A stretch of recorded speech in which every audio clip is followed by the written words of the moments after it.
அனைவருக்கும் வணக்கம். நான் இந்திய பெண்ணே பாரதி பேசுகின்றேன்.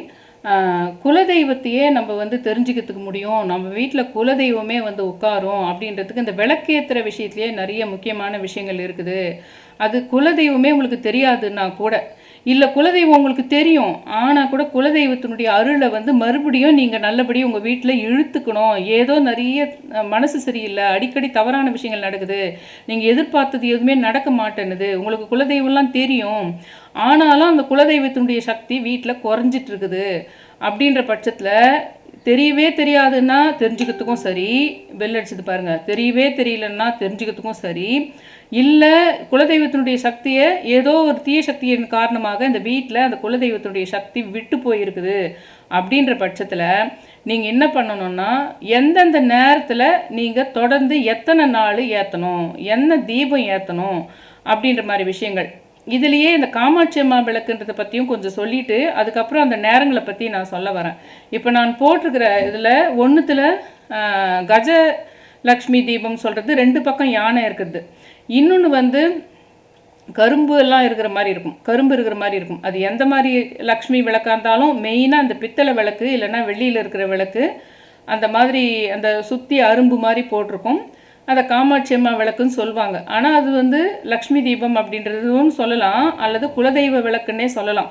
அந்த காமாட்சி அம்மா விளக்கினுடைய பேர் தான் ஏதோ ஒரு காரணத்தினால காமாட்சி அம்மா விளக்குன்னு வச்சாங்களோ தவிர, நீங்கள் எந்த ஒரு நல்ல காரியங்கள் செய்யும் போதும் அதை ஏன் முக்கியமாக அதை ஏற்றுறாங்க, எல்லா இடத்துலையுமே அகல் விளக்கு ஏற்றுறது கிடையாது. கோயிலில் போய் ஏதோ கர்ம தீரத்துக்கு சாபம் தீரத்துக்கு உங்களுக்கு அந்த மாதிரி விஷயத்துக்கு தான் அந்த அகல் விளக்கில் ஏற்றுறாங்களோ தவிர, ஆனால் இந்த காமாட்சி அம்மன் தீபம் ஒரு வீடு கொடுத்துன போகிறோன்னாலும் அல்லது ஒரு இதில் கல்யாணம்னாலும் ஒரு மணப்பெண்ணு மணமகன் உட்காந்துட்டு இருக்கும்போது சுற்றி உங்களை நாத்தனாரை இந்த தீபத்தை, இந்த காமாட்சி அம்மன் தீபம் சொல்கிற அந்த பின்னாடி அம்மன் விளக்கு போட்டு முன்னாடி பள்ளமாக குளம் மாதிரி எண்ணெய் விட்டு ஏற்றிருக்கும். அந்த தீபம் தான் உங்களுக்கு கல்யாண சமயத்தில் சுற்றி வருது. அந்த வீட்டினுடைய ஆண்மகனுடைய சிஸ்டர் ஏற்றுறது. ஏன்னா ஆண்மகனுடைய சிஸ்டர் தான் அந்த வீட்டினுடைய குலதெய்வம். அதனால தான் அவங்க கையில் அதை எடுக்க சொல்கிறது. அந்த தீபம் குலதெய்வத்தையே கொண்டு உட்கார வைக்குது அப்படின்ற ஒரு விஷயம் இருக்குது. அந்த தீபத்தை நீங்கள் எப்படி ஏற்றணும், அந்த டைமிங் என்னான்னு கேட்டால், தொடர்ந்து உங்களுக்கு 6லேருந்து 7 சூரிய உதயத்திலிருந்து, அதாவது ஏஎம் சூரிய உதயத்திலிருந்து 6 மணிலேருந்து 7 மணிக்கு உள்ளாக 11 நாள் நீங்கள் எப்பவுமே டெய்லி தான் ஏற்றிட்டு இருக்கிறீங்க. ஏதோ ஒரு சமயம் குளிச்சு பின்னாடி ஏற்றுவீங்க, இல்லைன்னா ஆஃபீஸ் போயிட்டு ஏற்றுவீங்க, இல்லைன்னா காலையில் எந்த நேரம் எழுந்துக்கிறீங்களோ அப்போ வாசப்படி தெளிச்சிட்டு கோலம் போட்டு தான் ஏற்றணும். இல்லை இப்போல்லாம் ஃப்ளாட் சிஸ்டம் வீட்டில் கோலம் ஒட்டிட்டா கூட தண்ணியாவது ஸ்ப்ளிட் பண்ணிவிட்டு அதுக்கப்புறம் தான் அந்த தீபத்தை ஏற்றணும். அதே மாதிரி வாசப்படியில் தண்ணி ஸ்ப்ளிட் பண்ணிவிட்டு அதுக்கப்புறம் தான் போய் குளிக்கணும். அந்த வாசப்படி தண்ணி ஸ்ப்ளிட் பண்ணுறதுக்கு முன்னாடி போய் குளிக்கக்கூடாது. அது பண்ணிவிட்டு தீபம் ஏற்றும்போது தீபம் கூட நீங்கள் தலை மேலே தண்ணி தொளிச்சிட்டு வாசப்படியில் தண்ணி தொளிச்சிட்டு கூட அந்த எழுந்த உடனே தீபம் ஏற்றணுன்றதுக்கு ஏற்றலாம். ஆனால் நீங்கள் பூஜை பண்ண போகிறீங்க அப்படின்னா நீங்கள் அந்த காமாட்சி அம்மா விளக்கு தான் ஏற்றணும். நீங்கள் நிறைய குலதெய்வ விளக்குங்க, அந்த விளக்கு இந்த விளக்குன்னு எவ்வளவோ விளக்குங்க உங்கள் வீட்டில் நீங்கள் ஏற்றலாம். நான் கூட ஒரு 7 தீபம் ஏற்றுறேன். அந்த கோயிலேருந்து விளக்கு தீபம் பண்ணிவிட்டு அப்படியே எடுத்து வச்ச விளக்கு, இது 2வது குலதெய்வத்தினுடைய விளக்கு, முதல் குலதெய்வத்தின் விளக்கு, அது இதுன்னு வைக்கிறேன். ஆனால் எத்தனை விளக்கு நீங்கள் வச்சுருந்தாலும் அந்த பித்தளையிலையோ வெள்ளியிலையோ இருக்கின்ற அந்த காமாட்சி அம்மன் தீபம்னு சொல்லிட்டு நம்ம கடையில் அப்படி சொல்லி தான் கேட்போம். அதுதான் முதல்ல ஏற்றணும். அதில் தான் குலதெய்வம் உட்காரும். உங்களுக்கு ஏற்கனவே குலதெய்வம் தெரிஞ்சிருந்தாலும் சரி, அல்லது புதுசாக உங்களுக்கு குலதெய்வம் தெரிய வரணும், வீட்டில் குலதெய்வ சக்தி குறைஞ்சிச்சின்னாலும் நீங்கள் என்ன பண்ணணும்னா 11 நாள் மிக சரியாக 6லேருந்து, இல்லை எப்போவுமே உங்கள் வாழ்க்கையில் அதை பழக்கமாக வச்சுக்கலாம். காலையில் 6லேருந்து 7க்குள்ளே அந்த காமாட்சி அம்மன் தீபத்தை ஏற்றுறதுன்றத ஒரு பழக்கமாகவும் வச்சுக்கலாம். இல்லை கொஞ்சம் சக்தி வீட்டினுடைய சக்தி குறையுது அப்படின்னும் போதும் நீங்கள் 11 நாள் அந்த காமாட்சி அம்மன் தீபம் என்ற விளக்கை 6லேருந்து 7க்குள்ளே நீங்கள் ஏற்றினா குலதெய்வம் பிரசன்னமாகத்தை நீங்கள் பார்க்க முடியும். இது மட்டும் இல்லாமல் செய்வினையாலோ அல்லது எந்த ஜென்மத்திலையோ செய்த செய்வினை இந்த பீரியடில் தான் உங்கள் மேலே அது பாயுது அப்படின்னாலும், அந்த மாதிரி இருந்தாலே அதிகமாக நீங்கள் கோயிலுக்கு போகணுன்னு முடிவு பண்ணியிருப்பீங்க. ஏதோ ஒரு ஜோதிடர் சொல்லியிருப்பார், இந்த கோயிலுக்கு போனீங்கன்னா உங்கள் பிரச்சனை தீர்ந்துரும்னு சொல்லியிருப்பாங்க.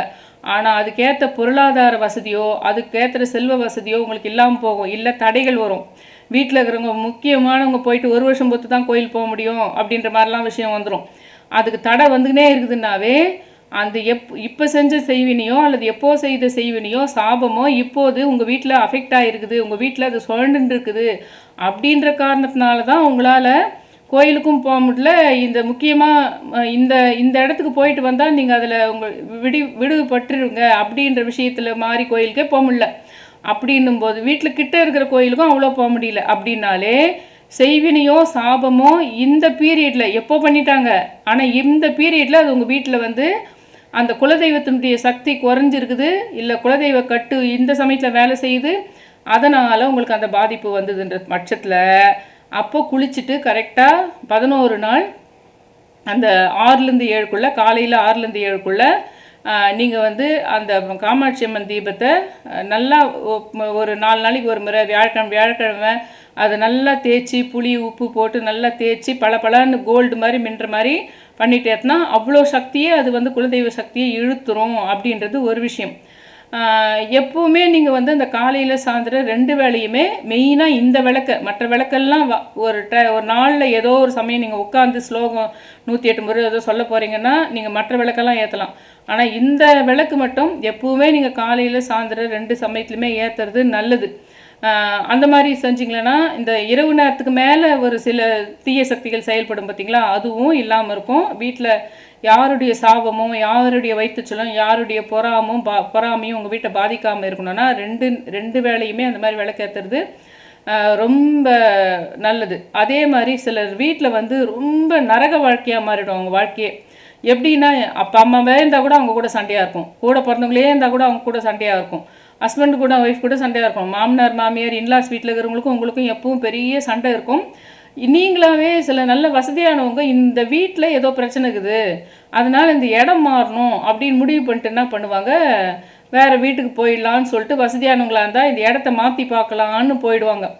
ஆனால் வசதி அந்த அளவுக்கு இல்லாதவங்க என்ன பண்ணுவாங்கன்னா அந்த துன்பத்திலேயே தான் ஓண்டுக்கிட்டு இருப்பாங்களே தவிர அந்த வீடு மாற்றுற சக்தியே அவங்களுக்கு இருக்காது. வீடு தான் பிரச்சனைன்னு தெரியும், வீட்டில் ஏதோ பிரச்சனை, இந்த இடத்துலேருந்து இடம் மாறி வேறு வீட்டில் போய் இருக்கலான்னா கூட அவங்களுக்கு சக்தி இருக்காது. அந்த மாதிரி இருக்கிற பட்சத்தில் நீங்கள் யாருக்கு விளக்கேற்றணும்னா பைரவருக்கு விளக்கேற்றணும். ஆனால் இந்த பைரவருக்கு மிளகு தீபம் போடணும். மிளகு தீபம்னாலே ஒரு சிவப்பு துணியில் 27 மிளகு 27 மிளகு வச்சும் போடலாம், இல்லை 9 மிளகு வச்சும் மூட்டை மாதிரி கட்டி நல்லெண்ணெய் ஊற்றி 2 விளக்காக போடணும், 2 தீபமாக போடணும் பைரவருக்கு. ஆனால் இது பெட்ரூம்லேயே ஹால்லேயே பெட்ரூம்லேயே உங்களுக்கு ஒரு ஷெல்ஃப் மாதிரி வச்சு இருக்கும். அந்த மாதிரி இல்லாமல் தனி பூஜை ரூம் இருக்கிறவங்க தான் இந்த பைரவருக்கு மிளகு தீபத்தை அங்கே போடணும். அதாவது தெற்கு நோக்கிய பைரவர் படத்தை வச்சு அந்த இடத்துல வடக்கு நோக்கி நம்ம அந்த மிளகு தீபத்தை ரெட்டை தீபமாக அந்த சிவப்பு துணியில் அந்த மிளகு வச்சு மூட்டை மாதிரி கட்டி போடுற தீபத்தை ஏற்றுனா நீங்கள் தொடர்ந்தே துன்பத்தை அனுபவிக்கிறீங்க. அந்த வீட்டில் தான் ஒரு தீய சக்தி இருக்குது. உங்களுக்கு வீடை மாற்றின்னு போகலான்னு பார்த்தா அதுக்கேற்ற மாதிரி பொருளாதார வசதி இல்லை. அப்படின்ற பட்சத்தில் பைரவருக்கு இந்த தீபம் போடலாம். இதெல்லாம் இல்லைன்னா கூட நான் சொல்கிறேன் அந்த காமாட்சி அம்மை விளக்கு அதுலேயே குலதெய்வம் வந்து உட்காந்துருது. உங்கள் வீட்டினுடைய முக்கியமான விஷயம், ஒரு குழந்தைய தொட்டியில் போகிறதா இருந்தாலும், ஒரு குழந்தை பிறக்கிற இல்லை வீடு குடுத்தனம் போகிற விஷயமா இருந்தாலும், இல்லை சும்மா வாடகை வீட்டில் வந்து குடுத்தனம் போகிறீங்க பால் காய்ச்சணுன்னாலும், கல்யாணத்துக்கு முன்னாடி உங்களுக்கு வந்து இதுங்களுக்கெல்லாம் போகிறீங்கல்ல, குலதெய்வ பூஜைங்களுக்கு போகிறீங்க, கல்யாணத்துக்கு முன்னாடி பட்டு புடவை எடுக்கிறதுக்கு போகிறீங்க, கல்யாணத்துக்கு முன்னாடி நிறைய ப்ரொசீஜர் இருக்குது இல்லைங்களா, அப்போல்லாம் நீங்கள் அந்த காமாட்சி விளக்கை ஏற்றிட்டு தான் போகணும்.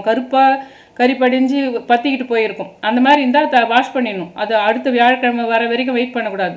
ஒரு வேளை சில சமயத்தில் நடுவில் பற்றிக்கிட்டு போயிட்டு கருப்பாக இருந்ததுன்னா அதை தேய்ச்சிட்டு பளபளன்னு தேய்ச்சிட்டு தான் அது ஏற்றணும். குலதெய்வம் உங்களுக்கு காமாட்சி அம்மை விளக்குன்னு அதுக்கு பேரோ தவிர குலதெய்வ விளக்கு தான். குலதெய்வம் அதில் கொண்டு வந்து உட்கார வைக்கிற ஒரு விஷயமா இருக்குதும்.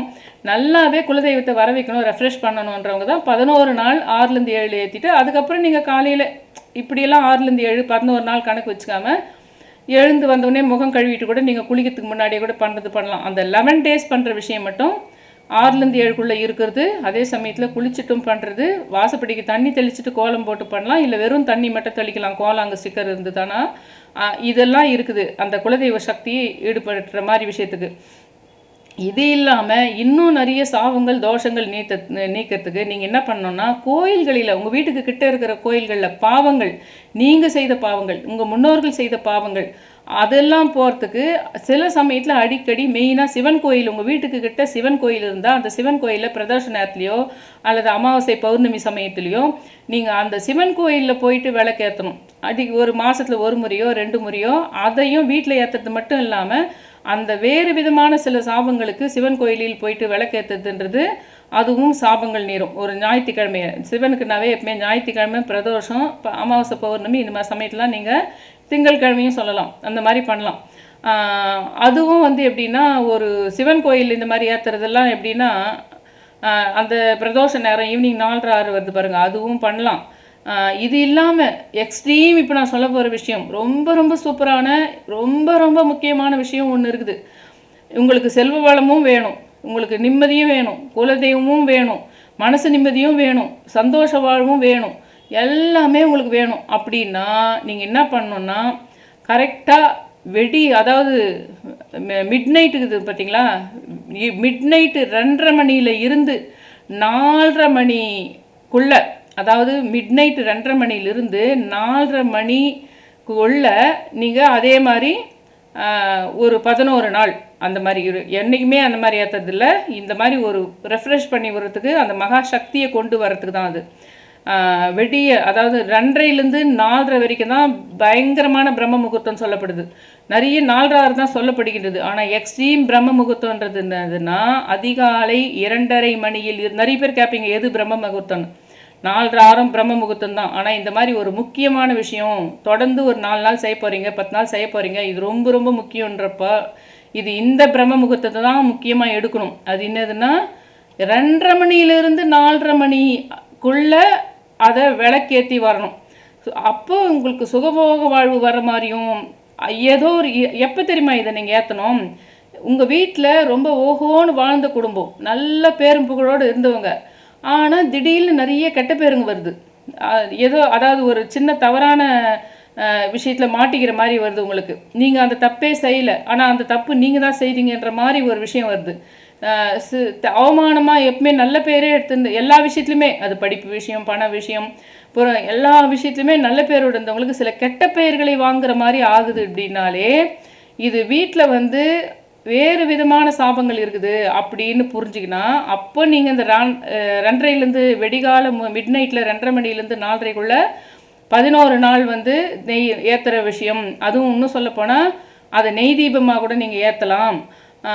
அந்த மாதிரி பண்ணால் அந்த மறுபடியும் இழந்த ஒரு புகழ், பெயர், அந்த நிம்மதி எல்லாம் மறுபடியும் ஐஸ்வர்யம் எல்லாமே கிடைக்கிற மாதிரியும், கல்வி சம்பந்தமான விஷயங்களும் நல்லா வரத்துக்கும், உங்கள் வீட்டில் நோய் நொடியும் இருக்குது, கெட்ட பேரும் வருது, அடிக்கடி நோய் நொடியும் வந்துடுது. அப்படின்ற பட்சத்தில் தான் இந்த 2:30லேருந்து 4:30க்குள்ள நெய் தீபம் வந்து நீங்கள் பிரம்ம முகூர்த்தத்தில் ஒரு 11 நாளைக்கு போடணும் அப்படின்ற விஷயம். எக்ஸ்ட்ரீம் சூப்பர் விஷயம் கொண்டு வரத்துக்கு இல்லை, அடிக்கடி நீங்கள் வியாதியும் கெட்ட பெயரையும் சந்திக்கிறீர்கள் என்ற பட்சத்தில் இந்த நேரம் விளக்குன்றதை சூஸ் பண்ணணும் அப்படின்ற விஷயம். விளக்கு சம்பந்தமான இன்னும் நிறைய எக்கச்சக்கமான விஷயங்கள் இருக்குது, ஆனால் விளக்கு சம்பந்தமான இத்தனை விஷயங்களை சொல்லியிருக்கேன். தயவு செஞ்சு என் சேனலை அந்த லைக் பட்டன் ப்ரெஸ் பண்ணுங்கள், அந்த நோட்டிஃபிகேஷன் ஆல்ன்ற பட்டன் ப்ரெஸ் பண்ணுங்கள், அதுக்கப்புறம் சப்ஸ்கிரைப் பண்ணுங்கன்னு ரொம்ப ரிக்வெஸ்ட் பண்ணி கேட்டுக்கிறேன்.